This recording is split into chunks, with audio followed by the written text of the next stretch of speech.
Good morning students. Today we are going to discuss about substitution reaction and also about manufacturing of ethanol. So students, let us begin. Students, if we talk about the substitution reaction, अगर हम substitution reaction की बात करें, so this is basically the reaction in which an atom or group of atom present in a compound is replaced by some other atom or group without bringing any change in the structure of the compound are called substitution reaction. Student, basically आपको क्या समझना है? Suppose that there is a compound, suppose AB is a kind of compound, okay, and also there is one more compound which is reacting to this AB. Suppose this is X2. So what will happen? One from this compound, that is B from AB compound and X from this compound combine together and another X will combine to this A. Okay, मतलब students अगर आप इसका example देखेंगे तो आप यहाँ देख सकते हैं, if we are reacting methane with chlorine, अगर हम मीथेन को क्लोरीन के साथ रिएक्ट करा रहे हैं तो क्या हो रहा है, मीथेन का एक atom that is H, and अगर आप इस Cl2 को एक्सपेंड करें दिस Cl, ये HCl क्या है, ये रिलीज़ होगा और जो एक Cl है दिस Cl, ये क्या हो जाएगा, इस ग्रुप के पास अटैक करेगा कार्बन के सेंटर पे, कार्बन पॉजिटिव हो जाएगा कार्बोकैटायन के फॉर्म में और क्लोरीन नेगेटिव एटम है तो पॉजिटिव नेगेटिव एक दूसरे को अट्रैक्ट करेंगे, then CH3Cl will form, that is chloromethane. क्या है वो, chloromethane. This is known as substitution reaction. यही क्या है, सब्सटीट्यूशन रिएक्शन है. Now students, in the reaction one hydrogen atom of methane has been replaced by a Cl atom. हमने देखा कि कैसे एक हाइड्रोजन एटम जो है रिप्लेस हो रहा है Cl एटम के द्वारा. You can again look here, आप यहाँ फिर से देख सकते हैं कि ये H एटम क्या है, ये रिप्लेस हो गया है और इसकी जगह पे क्या आ गया है, Cl atom. Okay, and students this is basically we are getting chloromethane from this compound, or we can say that methyl chloride. The remaining H atom get replaced by Cl atom in the same way. और फिर क्या होता है, further ये reaction यहीं पे stop नहीं होता है. अगर हमें इसका फर्दर प्रोडक्ट चाहिए तो फर्दर इसका क्या होता है, सब्सटीट्यूशन होता है with the same compound that is chlorine. Chlorine के साथ इसका फर्दर सब्सटीट्यूशन होता रहेगा and the final product will be tetrachloromethane. Final product जो होगा वो क्या होगा, tetrachloromethane, that is CCl4. and how it will be happen, students? For each substitution, what is the necessary condition? if we are performing chlorination, अगर हम chlorination perform कर रहे हैं तो ये सनलाइट के प्रेजेंस में होगा, जिसके लिए हम सिंबल क्या दे रहे हैं, H nu. और रिएक्शन में जो प्रोडक्ट और फॉर्म हो रहा है, दैट इज़ जो सब्सटीट्यूशन है हो रहा है, वो क्या हो रहा है, एक HCl मॉलिक्यूल निकल जा रहा है. ओके, सो हर स्टेप में ये फॉलो करेगा. सो पहले स्टेप में हमें क्लोरोमीथेन मिला, you can see here, that is CH3Cl, यहाँ पे 3H है. नेक्स्ट स्टेप में फिर क्या हो जाएगा, एक और H रिप्लेस कर देगा Cl. ठीक है, अब यहाँ पे क्या हो जाएगा, CH2Cl2, that is die chloromethane.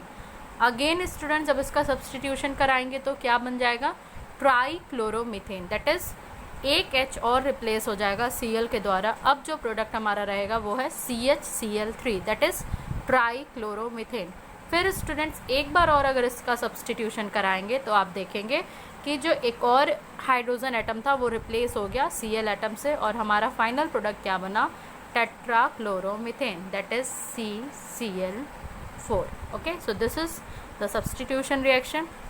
Now students, let's talk about the ethanol, and basically we will discuss about its preparation. So students, you all know with the fact that carbon compounds, or basically we can say organic compound, and they are very large in number, and there is very variety of applications of them, okay, in day to day life. इनकी applications क्या है, बहुत ज़्यादा, day to day life में भी और industrial purpose के through भी. सो ज़्यादातर जो ऑर्गेनिक कंपाउंड्स होते हैं हम उनको फ्यूल्स के फॉर्म में यूज़ करते हैं, ड्रग्स के फॉर्म में यूज़ करते हैं, सिंथेटिक पॉलीमर्स के फॉर्म में यूज़ करते हैं, पेंट्स में यूज़ करते हैं, लिकर के फॉर्म में यूज़ करते हैं, एक्सप्लोजिव्स के फॉर्म में यूज़ करते हैं, perfumes, detergent and many more. Okay, that's why it is important to study about them, but we will discuss only about two because two are given in the course. The one is ethanol and the second is ethanoic acid. So in today's lecture we will discuss about ethanol. आज के lecture में हम लोग ethanol के बारे में पढ़ेंगे. Students, ethanol is a commercially important compound. ये क्या है? कमर्शियली भी बहुत इंपॉर्टेंट है. And talking about it's manufacturing और यू कैन बेसिकली से प्रिपरेशन ऑफ इथेनॉल, ये बनता कैसे है, तो इसके लिए हम 2-3 प्रोसेस देखेंगे, 2-3 तरीके देखेंगे. The very first is by hydration और हाइड्रोलिसिस ऑफ इथीन. जब हम इथीन का हाइड्रोलिसिस कराते हैं तो इथेनॉल का फॉर्मेशन होता है. यहाँ पे बेसिकली हमें करना क्या होता है, we take ethene and it is treated with concentrated H2SO4. हम इथीन लेते हैं और ये कॉन्सेंट्रेटेड H2SO4 के साथ रिएक्ट करता है. Student, you can see here. और इसके लिए हमें टेम्परेचर और प्रेशर जो रखना रहता है, that is 353 kelvin temperature and 30 atmospheric pressure. ठीक है. अब क्या होता है स्टूडेंट, इसके बाद हमें एक सल्फेट, हाइड्रोजन सल्फेट कॉम्प्लेक्स मिलता है, that is ethyl hydrogen sulphate. एक ये कंपाउंड मिलेगा. फिर हम क्या करेंगे, इसको फर्दर बॉइलिंग करेंगे वाटर या स्टीम के थ्रू, तो हमें क्या मिल जाएगा, हमारा final product, that is ethanol. Okay, along with release of H2SO4. So this is what the preparation of ethanol from, you can से, हाइड्रेशन और हाइड्रोलिसिस ऑफ इथीन. ठीक है, ये क्या है, हाइड्रोलिसिस ऑफ इथीन है. Now students, let us see the second, that is by fermentation of carbohydrate. Students, you have heard about this. हम carbohydrates के थ्रू भी अल्कोहल का फॉर्मेशन करते हैं. बेसिकली इसमें होता क्या है students, what is fermentation, you have to know this.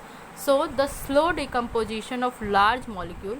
बहुत लार्ज मॉलिक्यूल्स का जब स्लो डिकम्पोजिशन होता है तो उसमें क्या होता है, वो सिंपलर वंस में ब्रेक डाउन हो जाते हैं. ठीक है. और ये होता कैसे है, ये कैटालिटिक इन्फ्लुएंस के थ्रू होता है. मतलब हम यहाँ पे एंजाइम्स का यूज़ करते हैं. This is known as fermentation. मतलब कोई भी लार्जर मॉलिक्यूल, सपोज करिए कार्बोहाइड्रेट्स हैं, whether it is sucrose, whether it is glucose, whether it is fructose, ये क्या होते हैं, एंजाइम के एक्शन से फर्दर लोअर कंपाउंड्स में ब्रेक डाउन हो जाते हैं. उसी को हम क्या कहते हैं, फर्मेंटेशन. और यहाँ पे चूँकि एंजाइम्स का यूज़ होता है और ये basically we can say that they are, what are enzymes, so they are basically the complex nitrogenous substance. ये क्या होते हैं, कॉम्प्लेक्स नाइट्रोजनस सब्सटेंस होते हैं और ये कैटलिस्ट की तरह काम करते हैं. Okay. And students, fermentation is the oldest chemical process for the preparation of ethanol. Fermentation क्या है, ओल्डेस्ट मेथड है इथेनॉल को बनाने के लिए. And also basically it is form from carbohydrates. So अगर हम कार्बोहाइड्रेट्स की बात करते हैं students, so for carbohydrates the generally used are the sugars, and sugars basically present in grapes, beets etcetera. ठीक है. अगर हम जो कार्बोहाइड्रेट है, शुगर के थ्रू अगर हम इथेनॉल का फॉर्मेशन करते हैं तो हम यूज़ करते हैं ग्रेप्स को, बीट्स को, and there are many more products which are used. And talking about, we can also prepare it through starch. हम स्टार्च के थ्रू भी बना सकते हैं और वो स्टार्च के फॉर्म में होते हैं. They may be as barley, as potatoes, as rice. Okay. So now students, after having the knowledge that how the fermentation take place, so we are discussing about the very first, that is the ethanol from sugars. Okay, we are preparing ethanol from sugar and basically we are taking molasses. हम किसको ले रहे हैं, molasses को. So students, the molasses is first diluted with water to bring down the concentration. molasses क्या होते हैं, उनके concentration, जो शुगर कंसनट्रेशन होती है बहुत हाई होती है, तो इसको हम पहले वाटर के साथ डाइल्यूट करते हैं कि इसकी कंसनट्रेशन कम हो जाए, दैट इज़ 10% हो जाए. Okay. And after that what happens, some ammonium salt like ammonium sulphate और अमोनियम फॉस्फेट आर एडेड. फिर हम उसमें अमोनियम सल्फेट या अमोनियम फॉस्फेट कोई भी एक सॉल्ट ऐड कर सकते हैं. And the dilute solution is acidified with a small amount of sulphuric acid. फिर इस सॉल्यूशन को हम जो है सल्फ्यूरिक एसिड के साथ एसिडिफाई करते हैं.